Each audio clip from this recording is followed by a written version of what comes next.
How to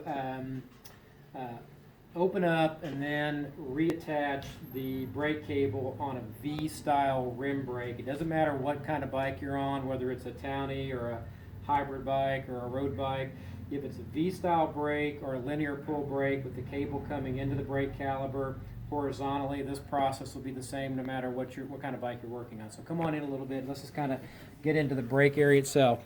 So what you're going to do to open this up, and the reason, by the way, you would want to open this up is to let the wheel, the tire, get past the pads, because the tire is almost always going to be wider than the rim. And the pads, of course, are set to the width of the rim, not the width of the tire. So these are called the calipers, or the arch. This little part is called a hanger. This part is called a noodle. This is a boot. The boot is generally in this position when we start. This is the brake wire.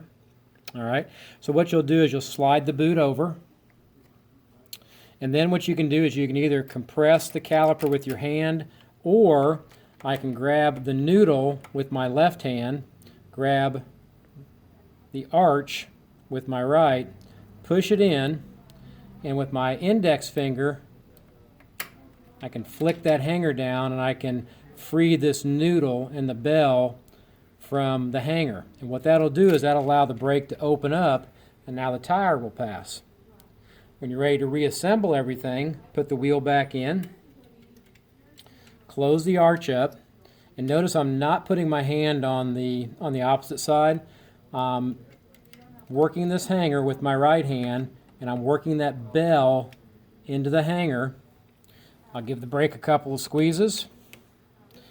I'm also noticing, if you come around this angle right here, you'll notice that this spring has come detached. That's easy enough just to place the spring back behind this finger. Come back around to the front now, please. But notice that the brake's reassembled now. I'll place the boot back in place. The boot just keeps water, dirt, and muck out of the noodle. So again, just real quickly, open, close, open, close. Thanks.